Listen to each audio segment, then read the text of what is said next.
All right, back for another day of Advent of Code, day 11. Here we go. Okay, a bunch of rules, changing some things. How many stones do we have after blinking 25 times? It's piles of stones. Stones are the number. The stones change when you blink. It might split in two. If it's engraved with 0, then it's replaced with 1. Even by 2. Replaced by any stone. Oh, okay. Cool. So, and then I guess what we're going to do is just iterate this after 25 blinks. Well, I can guess what part 2 is going to be.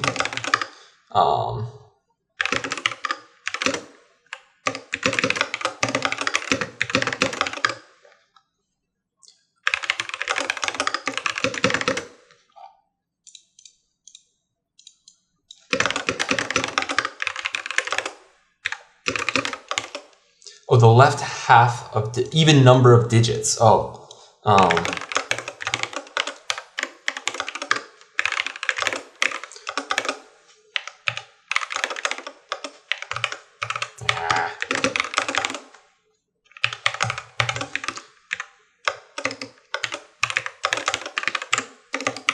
Left half, right half. Right half. These are two different appends. If it's odd,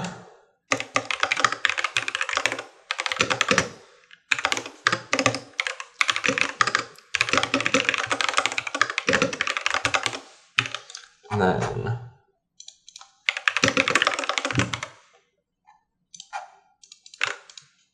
no, shoot. No matter how they change, the order is preserved, stay on a perfectly straight line.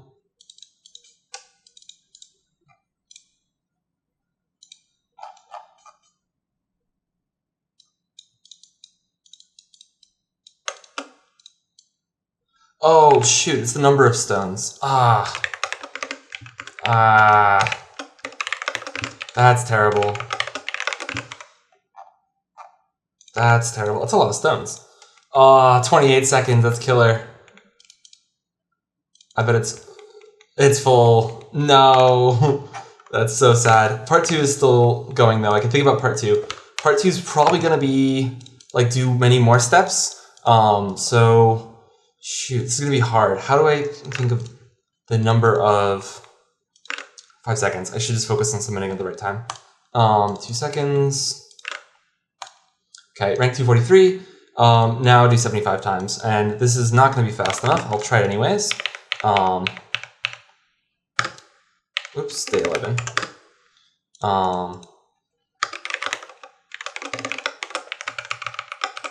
Just to see how slow it gets. Yeah, it slows down a lot. Maybe we can just fit a function, which is the number of these. Wait, this is easy. When it gets multiplied by 2024, it's a number of digits. Oh, I think we can do is we can just compute for the initial things on their own. So the question is, there's no way that'll ever finish, right?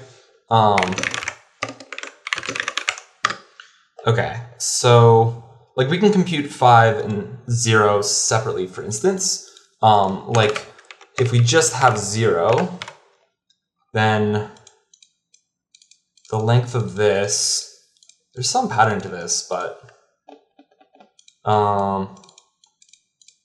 like it's a recurrence. So the answer for a given number, like how many will it be? For number x after n steps is going to be, just the rules. In this case, it is the, first of all, we're going to cache this, memoize the recursive. If this is the case, then the result is going to be answer of x n minus 1. Sorry, of 1 n minus 1. In this case, there's going to be two numbers, and we're going to have this is the number and n minus 1 steps. This is the number n minus 1 steps. Otherwise, n minus 1 steps. And then cache of x n equals result, return cache of x n. So we're doing fast use the func tools thing, but that's fine. And then now what we're going to do is for n in s,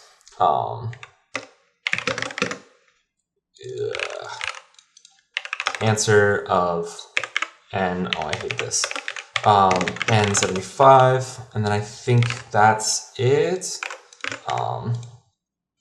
Doesn't like something I did. Result, plus equals, this should be just equals, I think. And I got a shell restart. Does this work? I'm not getting an infinite loop here, am I?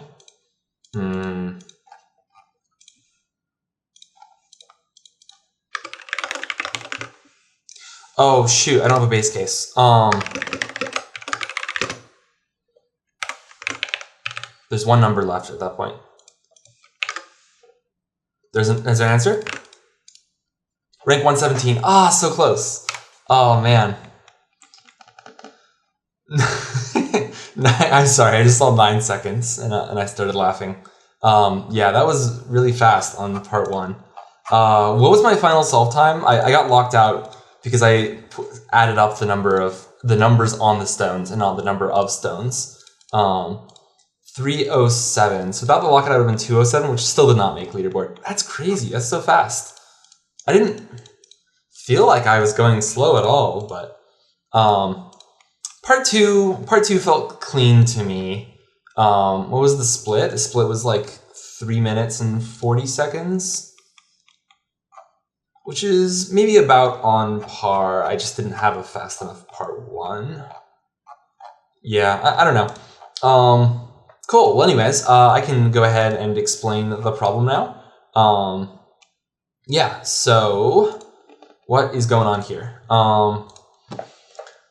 Basically, we are given some rules about how stones evolve, given their numbers, and it's possible for them to split into multiple stones, and it asks us to just like apply these rules and then how many stones are there after doing it 25 times. And of course, the number is like quite large, even though we start with what, like 6? We start with 8 stones. This is because it's like growing exponentially-ish. A lot of times we split one stone into 2, and then it's very easy for those stones to split into more stones, and so on and so forth. And yeah, part 1 is just kind of like you implement the rules. There's not a lot to it. I guess like maybe one thing for efficiency is when you are doing the stone splitting, you can just like construct a new list, and this is like pretty efficient. I guess you could also modify the existing one in place if it were a linked list, but if it's not a linked list, then that's going to be pretty slow. And memory is like probably free, so I like to just allocate new lists.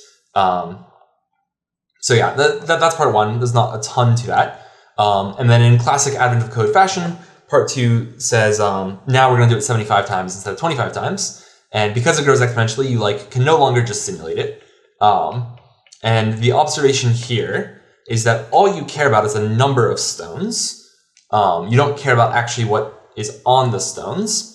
And the other observation is that stones operate sort of independently in like a recursive fashion.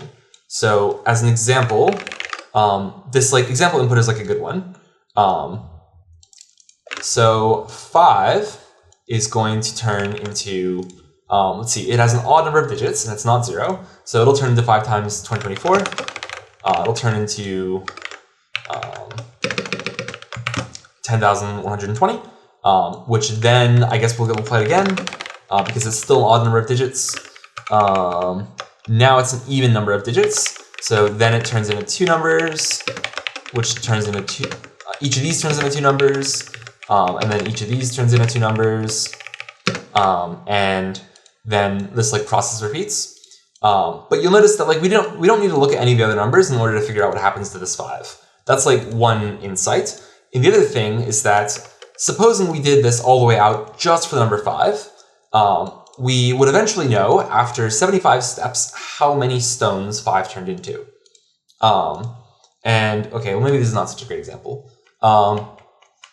Sure, we would in fact know that. We would also know how many stones 5 turned into after 74 steps, because that's just like on the way. And then when we're doing 65, you can observe that 65 splits into 6 and 5. And oh wait, we already know the number of stones that 5 turns into after 74 steps. So we don't actually need to do this computation again. And that's like the core idea here, is that this is like a very recursive structure where we are recomputing a lot of things that we've already computed. So the trick here is just to cache these computations, and then things will be much more efficient. And in actuality, like that provides benefits within the 5 itself, because the first time you compute the 8, if you cache it, then you don't need to recompute the other 3. And you're saving like a factor of 3 work at this stage, and you probably save like, well, probably. You definitely save some constant factor of work at every stage. And like previously you're doing exponential work, and now you're doing something much, much less than exponential work. More formally, you can think of this as dynamic programming, where you have you just have a recurrence for like, let's see, I guess like in the traditional dynamic programming sense, you would define it like, you would define this to be your sequence, the number of stones after doing S steps on singleton stone X. And then we have like a clear recurrence here, which is if X is 0,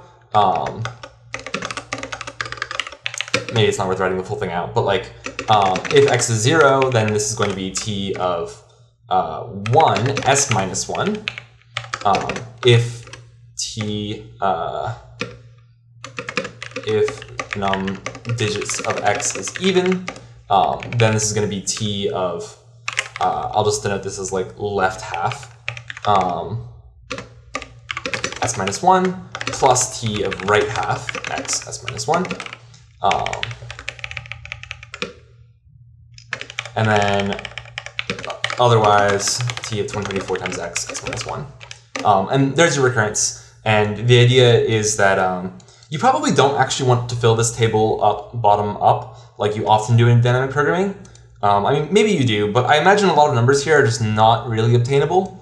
I could be wrong about that. I'm actually a little curious now which numbers are obtained in this process. So maybe I'll just do this. Yeah, so how many things did our cache actually hit in total? Yeah, our cache only hit 120,000 entries, despite this being the final number of stones. So lots of repetition. I'm also curious about how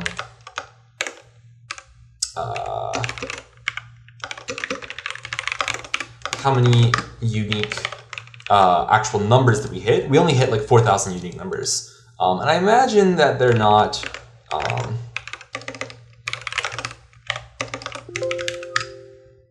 oh, come on. Wait, that's not good. String?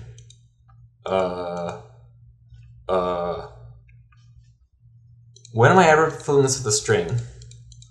Suspicious. I'm like back converting this to an int. Well, for starters, let's do this. Okay, too big. Didn't like that. I don't know why I didn't like that, but anyways, I was just curious to check how many unique numbers we hit. The way to implement this that is not dynamic programming, like strictly speaking, is memoized recursively. So you literally just write the recursive function, but every time you call into the function, why did this freeze? It's so weird. Every time you call into the function, you just check to see if I already computed this thing in some like global cache. And if you have, then you return the value. If you haven't, then you recompute it. Yeah, and that's basically it. I like this little pattern that I like using here, which is you first check if it's not in the cache. Then if it's not in the cache, you do all the work, and then you store it in the cache, and then outside of the if, you just return what's in the cache. But I know someone in the comments is going to say this, so I'm going to say it right now as well. There's also functools cache in Python, which I think it might be in newer versions only. Oh, it's in 3.9. I think I'm in 3. No, I'm in 3.8.2. So I actually could not have used this. Well, I sort of could, but there's a function decorator in Python, functools cache, which, wow, this is really still frozen. Might be worth just killing this. Anyways, cool. Let me bring it back up. Great. Where were we? Yeah, so a thing you can do in Python is you can just do like @functools.cache, and it will just sort of around the version without this. And what this does is it sort of adds the caching layer for you automatically, which is pretty cool. I am very used to using a version of Python that does not have this. And in fact, I still am using a version of Python that does not have this. So that's why I don't use it. But it definitely exists, and you should use it. What did exist even in the version of Python that I used was LRU cache. And people liked to use LRU cache with an infinite max size, which has the same effect, but worse constant factors, I think. Just because it tries to do fancy things with the ordering of the cache. It might not actually be that much worse. I'm not really sure. Yeah, like here's an example of using it in like much the same way to write like a recursively memoized version of Fibonacci. Cool, but yeah, that is all there is to day 11 of Advent of Code. Definitely like a, you kind of have to be familiar with the trick for part 2.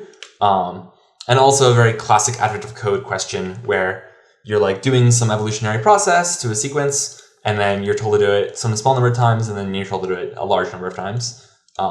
So I don't know. This is a fun question. Sad I didn't make leaderboard, but overall I felt like I did decently well besides the bug on the first part.